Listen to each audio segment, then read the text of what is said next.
got an amazing team back there. Scott Allen's last day, so he may have to go to the crying room, he said, after work. Next week they will be Move Up Sunday, and we'll begin the new youth ministries. A lot is happening around here, a lot of good things. Would you guys welcome the most beautiful woman on the planet, my wife?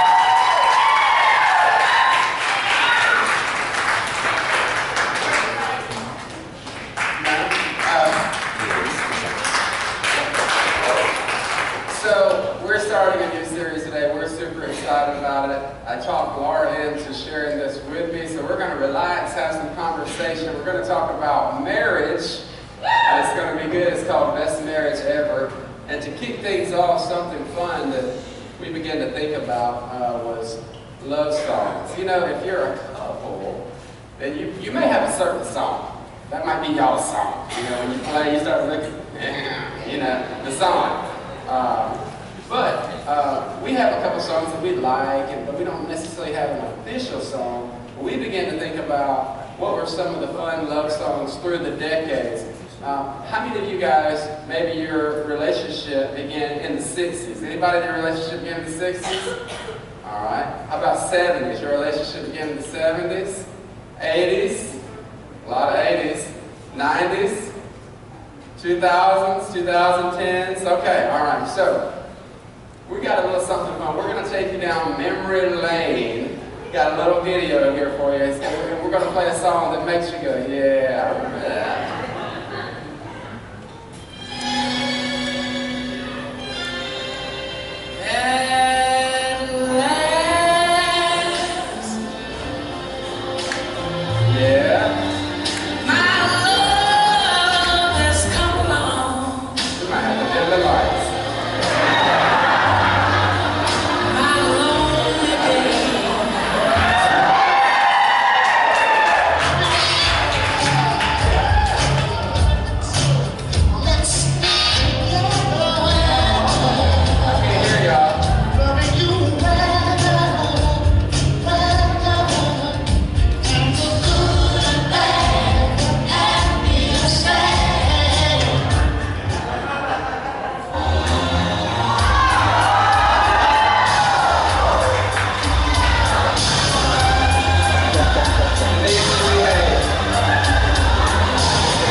and be joined to his what house of grace? To his wife. And they shall become one flesh.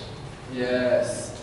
And the King James, it actually says that they should cleave to one another. There's a cleaving that's supposed to happen. So we leave our mother and father, we say, Mom, Dad, thank you, appreciate it. Now I've got to go to my wife, and we're going to become one, and we're going to cleave.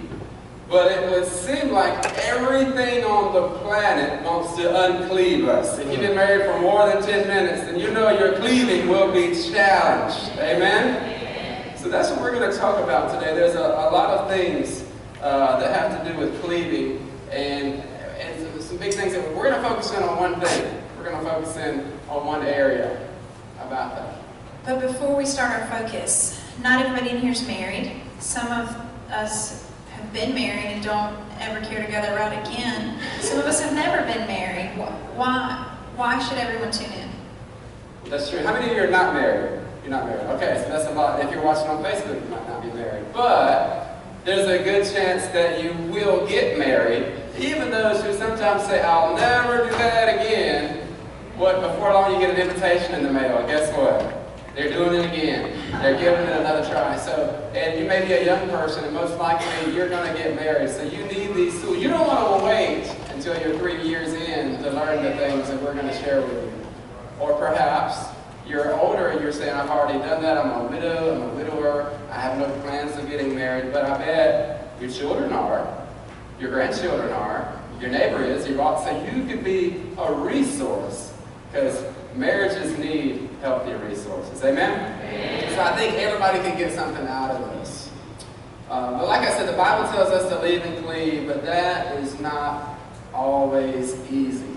We're going to focus in on one, I want to make up one of my words. I think this is like a Pastor Shane or a huge humongous challenge that marriages face. And we gave it our own name.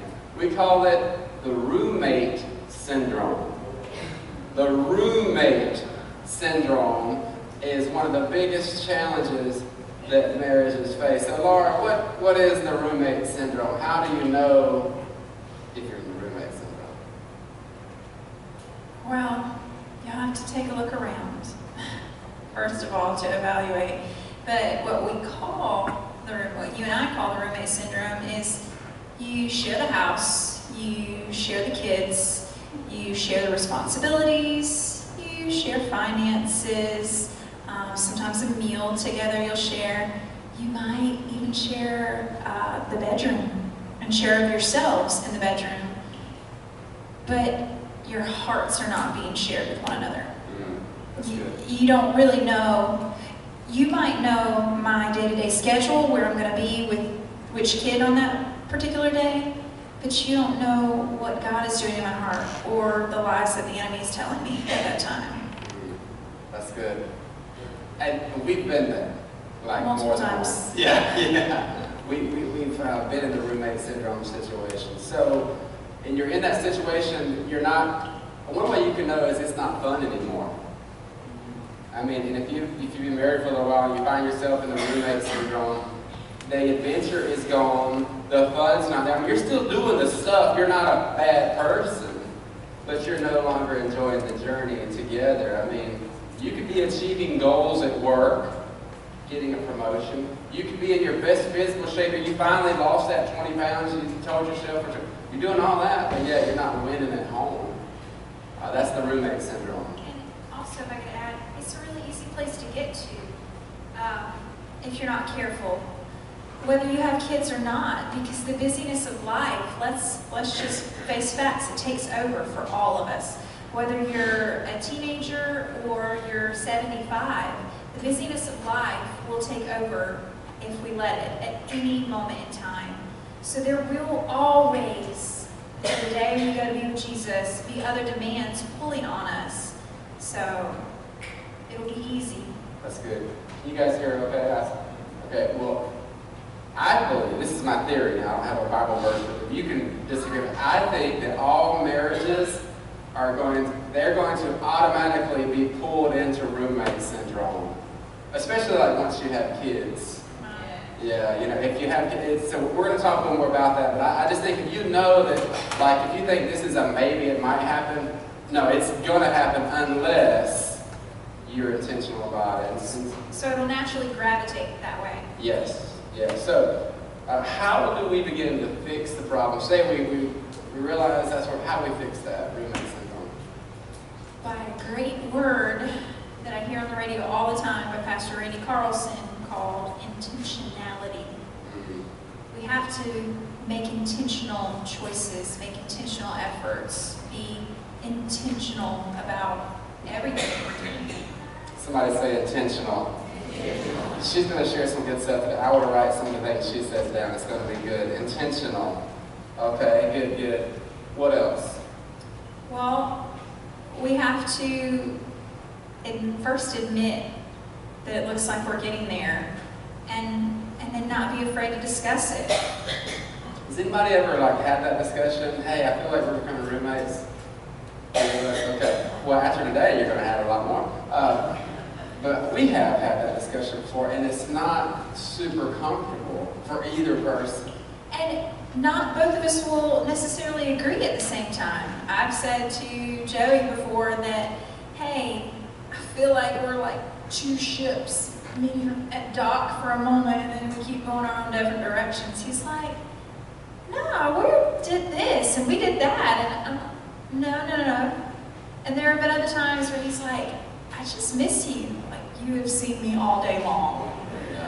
And, but I just miss you. So we have to be open and realize that maybe we're part of the problem at that moment, or maybe it's him. Yeah.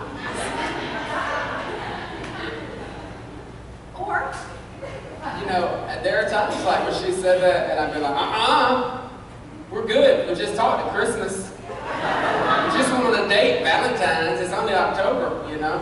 But we have to be open to the fact that, hey, if she feels that way, then I need to not shut it down. That's not going to help. It's not going to make her unfeel that way if I say, no, we're not. Right? It's very practical. So one thing I had here is you have to admit that it's not okay to be roommates, because the truth is it can become okay if you let it be okay, but it's not okay. Everybody say it's not okay. It's not okay. It's really not. You have to decide that it's not okay, and you have to realize that, as I said earlier, if you're not intentional about your marriage, it will pull apart into the roommate syndrome, whether you like it or not. It's going to happen to you if it hasn't already, unless you're intentional about it. What else? Right there.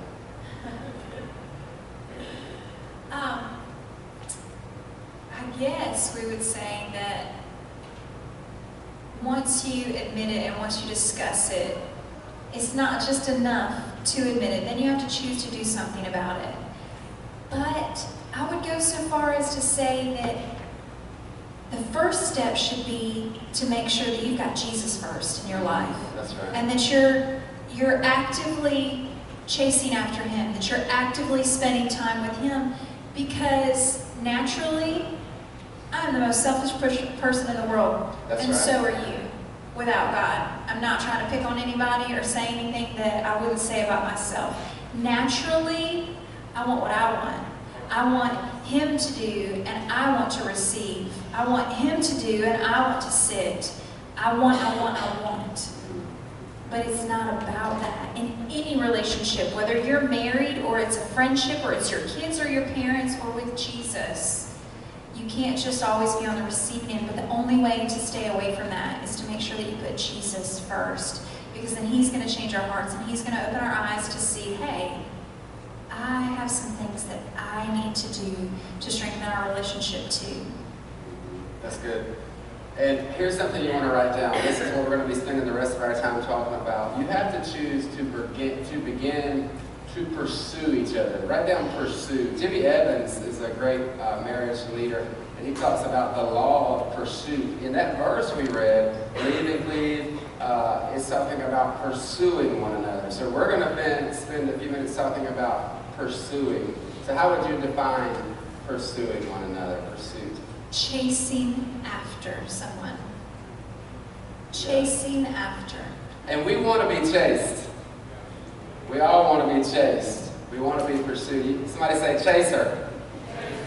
And if you're not married, I hate to break it to you, once you put a ring on it, you don't stop chasing, or your marriage is going to fall into the trash. Pursuit is got to be a lifelong thing. So say, keep chasing. Keep chasing. That's the key to pursuit. The other day when we were discussing this, Laura, she defined it this way. She said, pursue means to take interest in each other's interest. Take interest in each other's interest. Yeah. What's an example of that? Well, years ago, when you started golfing some, I tried to go. And I enjoyed driving the car. I enjoyed driving the ball down the green, but then you put me with a putter in my hand and it made all kinds of expletives come to right here. So, but trying, not just saying, oh, I think that's stupid, or I hate that. Well, do you love him? That's good. Do you love him? Do you want to spend the rest of your life with him? If you already have a ring on it, your answer should be a resounding yes. Because not only did you make a covenant to him, you made a covenant to God. So it should be yes. And it may be something that you're terrible at, but if he wants you to be there, if you can be there. If you can be there. Now he's blessed because, for a lot of reasons, but because my go-to for movies is not a romantic comedy. I rarely do, am I just like, you know what, let's watch it. I'm like, no. I want some kick butt, take names later, action, and so. Somebody's got to get hurt. Yeah. So we can enjoy that. We can enjoy that, so.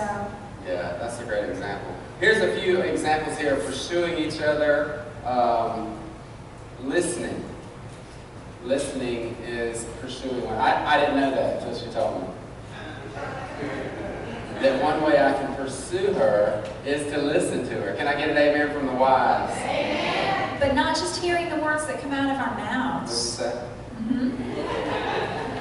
But ladies, I have to be honest. I'm a pretty terrible listener when it comes down to it. Because if I'm not careful, I am so busy that I'm hearing him talk, but I don't remember 90% of what he just said. So men are not the only ones with selective hearing, and men are not the only ones that have other things vying for their attention. But we have to take interest in what they're saying. We have to listen. Yeah, have y'all ever said, I told you about this? Yeah. Y'all ever had me say, I told you about this, and the other one says, no, you didn't.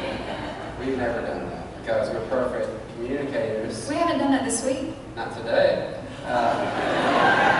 So we're giving them our attention, but there's something here that we got stars by. This is a write it down, tweet it. You gotta say this. We have to re-figure out what makes them feel loved and do it. Say it again, Becky. Re-figure out what makes them feel loved and do it. And we've been together for 20 years, married 19.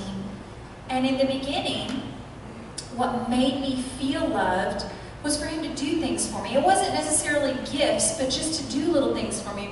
Write me a note or leave something on the doorstep or this. But as the years have gone by, it's changed for me. Right. Now, I want your time. And I don't have to have tons of it, but when I have your time, I want you all there. I don't want you on your phone or answering other people's questions or even having to share you with the kids. I want Can anybody relate to that? Quality time with you. And for you, your primary, I know, has always been words of affirmation. And I stink at this one, y'all, but God's still helping me. Let's practice right now. You are so awesome, and that shirt looks really good on you. Thank you, Becky. So, you did a great job on Friend of God, too. Oh, thank you. Not making that up. But words of affirmation has always been his primary. But y'all, when we were dating in the first couple years, PDA was not his thing. If I got him to hold my hand out in public, it's because there was some other man looking at me. Not even lying. Not even lying. But otherwise,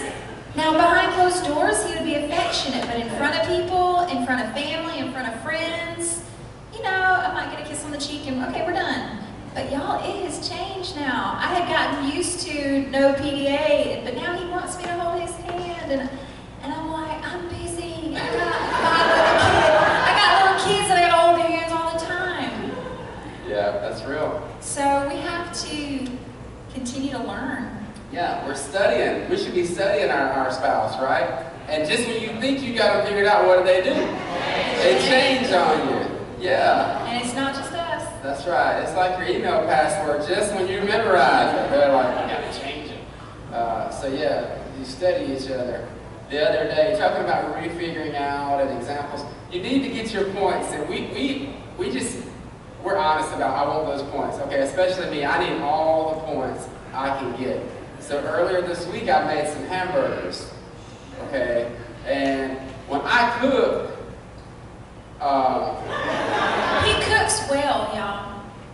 the 2 or 3 dishes that I can cook, I cook. But it takes a lot of dishes for me to cook. You know what I'm saying? There's going to be multiple pots and pans. Yeah, there's a lot of things happening because there's a lot of moving parts. It's scientific the way I do it. And then I just want to eat it while it's hot. You eat hot food. And then sometimes I forget that there's a second part to cooking. The cleaning up. But this week, she stepped out of the house for a few hours to go somewhere, and I fed the kids. Come on, somebody. And I didn't just make PB&J. I cooked some hamburgers there on the stove in the frying pan.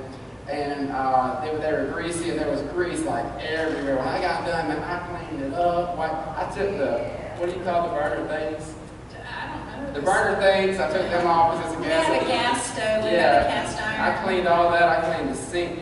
And when she came in, I thought, she's going to be really excited that I cleaned up the kitchen and didn't leave a mess because we were supposed to sit down and work on this message together. And she walked in, she didn't say nothing. I gave her some time. We sat down. And I could smell the cooked hamburgers. Not in a bad way, you could just smell it. And I was like, cool. I didn't pay any attention to what the kitchen looked like because it was in the same condition that it was when I left. I left it clean when I left. So I didn't pay attention to that. He said, and so he told me, he said, I cooked hamburgers. I said, I smell it. He said, and I cleaned up after myself. I said, I'm sorry. Thank you. I didn't notice because it was in the condition that it was when I left. He said, and I did that. He said, I'll have those points. well, for that, you get your points. Thank you. I need all the points I can get. You know what I'm saying? So when you get your points, go ahead. If they don't catch it, help them catch it. And then if you're the receiver, play along like it mattered to you. And that's how you work together. So you're pursuing each other. You're ministering to one another. So we're talking about pursuing each other to overcome, get away from the roommate syndrome. We're really practical today. Let's discuss the importance of flirting. Flirting. You remember that word from 2nd grade? Flirting. Everybody say flirting. Flirting. A lot of your marriages need to increase in flirting. Amen. That's right. So what is flirting, Laura? Because I don't know. It's having fun. It's being playful. It's being silly. And it's just, it's putting feelers out and letting them know. Just like when you're a kid. It's not pulling my hair anymore because, well, that stopped after 2nd grade. But it's putting feelers out to say, hey, I'm interested in you, and see, are you interested back? Did you hear that? That is so practical. Putting feelers out to say, I'm interested in you, are you interested in me? That sounds so elementary. We think that we grow out of that, but we don't. There needs to be that in our marriage. And when we do that, that's risky. Why is that risky? Because you can still, even after 19 or 25 or 10 years of marriage, you could be rejected in that moment. Yeah. And it's not that, are you interested? Obviously you were interested, especially after years of marriage, are you still interested? That's good. Are you still interested? So flirting, risky. Did you know you can reject your spouse? You can make them feel hurt, and that's a point taker. You want to get points. So what's an example, like, what's the way that we can flirt and it go wrong? Well, a lot of the times I'm in the kitchen because I live there half the time. And so he'll come in and kind of pinch or pop me in the behind, and the girls are like, that's what you're supposed to do, guys. But there have been times when I have turned around and I have given him the same look that I give the kids when they're doing something that I just do not approve of. You ever done that, ladies? And that is just, he's not, I mean, he is messing with you, but it's because he's interested. It's because he's still interested. And I have to remind myself of that. It doesn't matter if now is an inconvenient time for him to be interested, he's still interested in me. And so I have a choice to make to give him a different kind of look or throw something at him, like a biscuit or something, nothing breakable. Everybody say, have fun. Have fun. Yeah, flirting should be fun. Flirting can be done, this is 101 flirting. You can do it with your hands, like she mentioned. That's one of my favorite ways. And you can do it with your eyes. I'm helping you teenagers. This is before you get married. And you can do it with your eyes. Did you know you can flirt with your eyes? If you haven't flirted with your eyes in a while, you need to practice. Some of y'all got homework today. Y'all need to get a babysitter and practice this. Amen. That was going We're not going to illustrate that. We're going to let the Holy Spirit can lead you. Your eyes, you know, I can look at Laura, say we're in a gathering like this, and she's back there talking to y'all, and I'm over here, and I see her, and I look across the room, give her that look. And let me just reel this back in. I thought we were good. Who's with me? All the guys are with me. It's not always a sexual look. It's not always. It's not.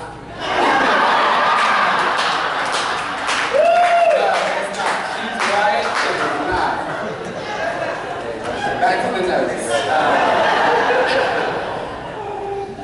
But that's important. I joke, but she's right because it needs to be that she knows I'm just crazy about you. Out of everybody in this room, I'm thinking about you. I'm noticing you.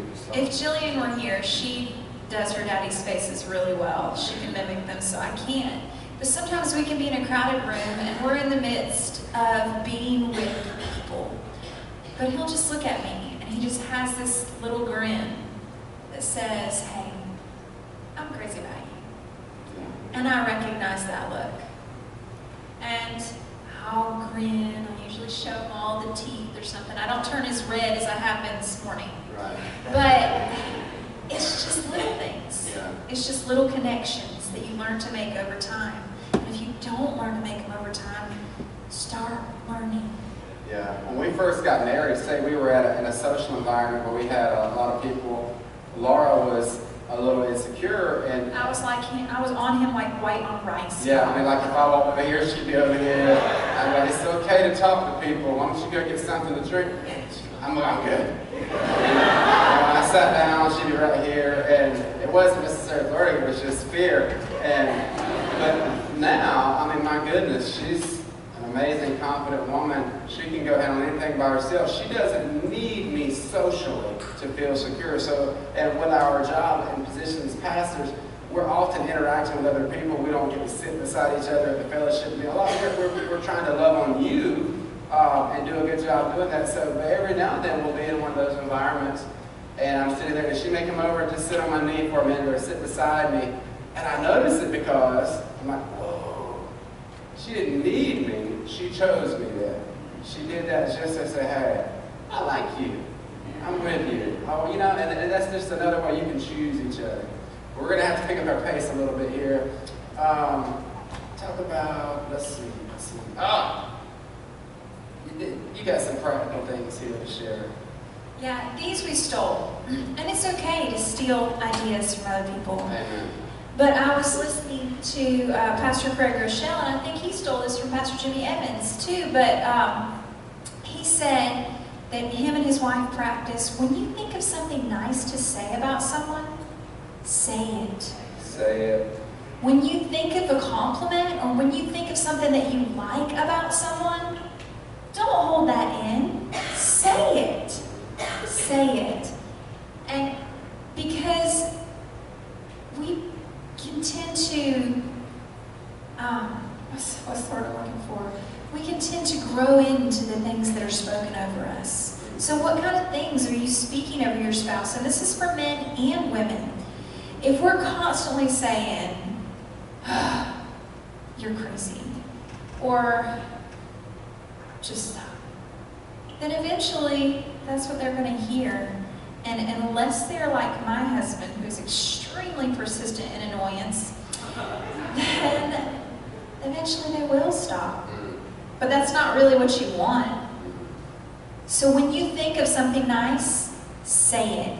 And that's with any relationship. That's with your children too. When you think of a compliment, when you think of something that you like about them, tell them. Don't withhold that good thing from them, because God withholds no good thing from us, His children. Yeah, and it retrains your eyes, because we naturally see what's wrong with the situation. Many of us do. And we naturally see what we don't like. But it retrains our eyes and it retrains our mindset to look for the positive. If there's anybody you want to find the positive in, it's your spouse, right? So we retrain that by practicing this. When I think of something good, I share it, I text it, I write it, or whatever. Let it be known. Because I can find a laundry list of things. When something goes wrong or he does something to irritate me, all of a sudden my natural mind will begin a laundry list, like a ticker in my head of different things that he's done or not done or said or not said.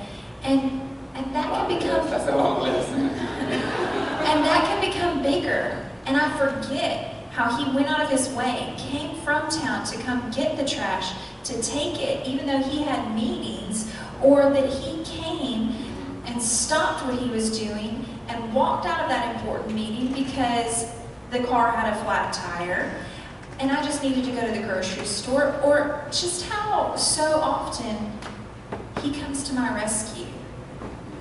In the moments when he irritates me and does something that just makes me mad because I'm selfish or because he's a boy, I can tend to forget that every other day of the week he's my hero. Talk about I love you because. This is my new favorite that Laura's doing. I like it. This is another one that I stole from Pastor Craig Rochelle and his wife, Amy. But not just saying I love you. Some people rarely hear that. Others say it a lot. And that's really good. But it can become second place. It can, I love you, I love you, I love you, I love you. Awesome, I love you too. But sometimes I need to know why he loves me, because I look in the mirror and I'm thinking, I do not love me. What is there to love about me? And so you don't say the same thing all the time. Don't say I love you because your blue eyes amaze me, and that's the truth. But next time, I love you because you know how to put those kids to bed like a boss. That's true. That's true. I love you because you bathed the girls for me last night. That was awesome. Give them one more example. That's not true though. But it's not about me, it's about you guys. I love you because you're such a great encourager. But they need to know why. That's good, that's good. Is that helpful? I have you writing that down. All right, we're moving quickly. We've got last couple points. Dating. Somebody say dating. Dating. You know, dating is not only legal, it's a good thing. You should be dating. This is a challenge for us. I wish we had this really well. But dating and going on dates is important. A lot of times we use our schedule as an excuse. Have you ever done that? Other times we use money as an excuse. The other night we overcame both of them by scheduling a date, and we did it at our house. You know, we made dinner, it was really nice, put on some jazz music, we ate, it was amazing food. We didn't spend any extra money. So you can have a date at home, but that should not be your only date. And let me just say, if you took the kids, you tricked yourself. That wasn't a date. That was a family outing, and that's a family date. That's a whole other sermon. But why do we need to get our wife out of the house, just us and her? Because whether you're a stay-at-home mom, a work-at-home mom, or you work a full-time job and then you come home to be wife and mother, you don't get to clock out. Can I get an amen from the mamas? The only time you get to clock out is when you get out of the house, away from the things that are calling for your attention and vying for your time, and you get away from the kids and the stuff. That's the only time. And you told me, even when we're on vacation, that you're not on vacation. No, and Can I get an amen from the mamas on that? Melissa can attest to this. We were talking about how when you have small kids, going to the beach is overtime work. It is not Is a that vacation. right? It's beautiful to be on the beach and in the sand, but when you have small kids, you got to make sure they're not drowning their sister or burying your phone in the sand, and there is no rest. No rest. Does everybody say, get on a date? Yeah, all right. Let's mention the word sex if you're, cover your ears if you need to. But sex in marriage is actually a good thing as well. It's important. I got like 2 amens. That's all right. Why is sex important? We're not going to, we're not going to get crazy or anything. But we want to help you understand why sex is important in a marriage. So, well, it's important for both, but most of the time, women feel connected when you share your thoughts and your heart, but men feel connected when you share your body with them. Can I get an amen from the men?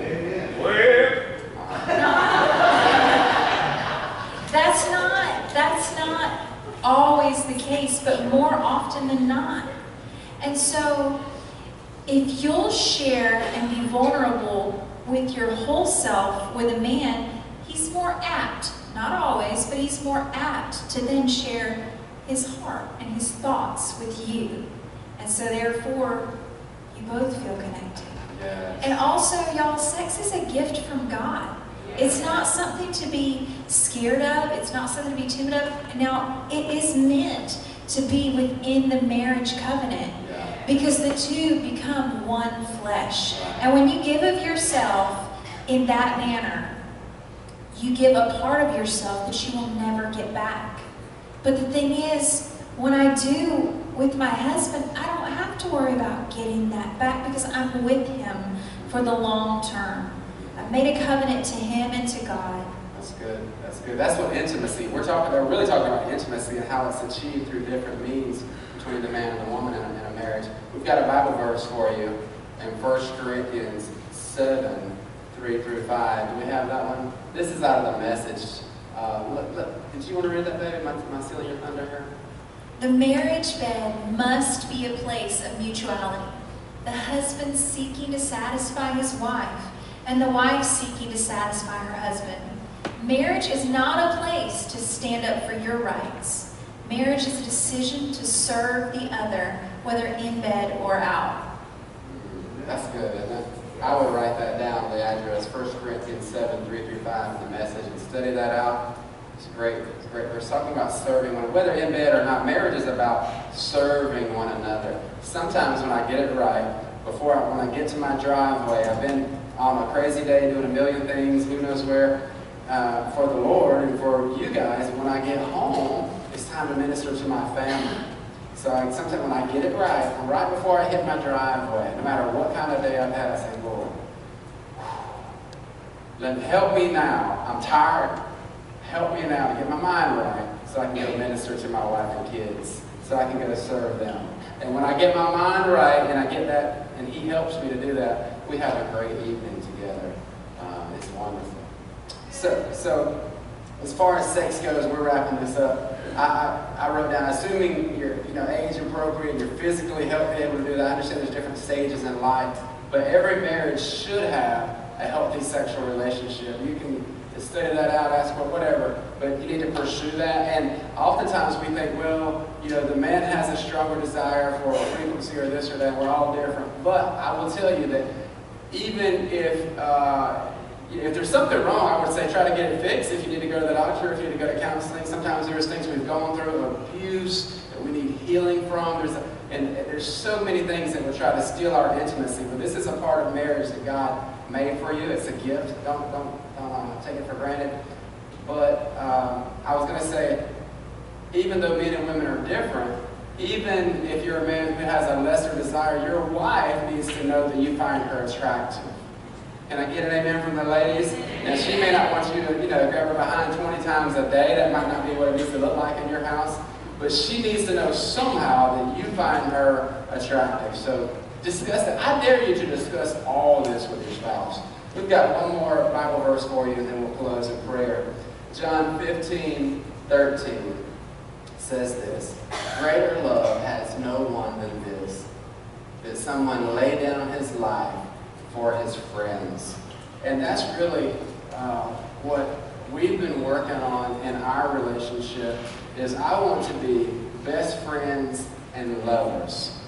I want to say that word for you one more time. I want us to be best friends and lovers. And you can say it after me this time. They should be best friends and lovers. And that's the order. If you started your relationship as lovers, that probably fizzled. And then you thought everything was broken. But it's not broken. It's just that it came in the wrong order. So you got to go back now and work on your friendship. And the lovers thing will come out of, it'll be birthed out of that best friendship. So although we mentioned intimacy and sex and things like that, the majority of this was about friendship. Because if you want to have a healthy, happy, long-lasting marriage, it just can't be a physical thing. You've got to become best friends. And you've got to continue to grow in that friendship. And that's one thing that she and I are continuing to work on. Is when we call each other best friends, we want to be best friends. What does that look like in your life for you to be best friends with your spouse? So if you're a young person and you're not married, or if you've been divorced but you hope to remarry, as you're kind of navigating this journey, I encourage you to find a best friend. Find a best friend. A man or a woman that will be your best friend will make the best lover. They'll make the best husband. They'll make the best spouse. But if you're already in a marriage and you say, now that you mentioned it and defined it, we're probably more in the roommate zone than we are the lover zone. The way to get out of the roommate zone is through best friendship. You'll get here by leading through the avenue of friendship, pursuing one another, learning to flirt again, learning to have fun, making time for each other, dating again, just placing a priority on one another, listening, giving attention. These are all very practical things. If you were looking for some revelation for your marriage, usually we don't need revelations, we need reminders. Especially the longer we've been married, sometimes these things begin to slip and we have to pick them up again. So I hope this has been helpful for you. Did you have any other thing you wanted to say, Dave? Yeah. Would you guys stand up and let us pray for you? This will include everyone, if you're married, unmarried, whatever your situation. A lot of these same principles will apply to different relationships. We're particularly focusing on marriage. Have you been blessed today? Yes. Is Laura amazing? Yes. I agree. She's awesome. Well, why don't you pray over us? God, I just thank you that you are an amazing God, and for your amazing grace and love in our lives. And thank you that as you never stop pursuing us, that you would help us to not stop pursuing one another. That you would help us to first and foremost pursue you. And that you would just give us eyes to see your vision. That when we need to chase, when we need to rest, when we need to do, when we need to say, God, and help us to have that love that you talk about, that we would lay down our lives for one another, that it wouldn't be about, well, they don't do this, so I'm not. God, that we would not be one-sided, we would not be selfish in any relationship, whether it's a marriage, whether it's with our children, whether it's with our employer, or whether it's with just a good friend, God, that you would help us to lay down ourselves, to lay down our own desires, to put you first, and then put your people second, God. And help us to see what that looks like in every moment, in every season. Thank you, Jesus. Amen. Amen. You are blessed and ready to go to the mission field. Everybody here, you're important. Thank you for being here today. We love you. And we have Wednesday night at 7 o'clock.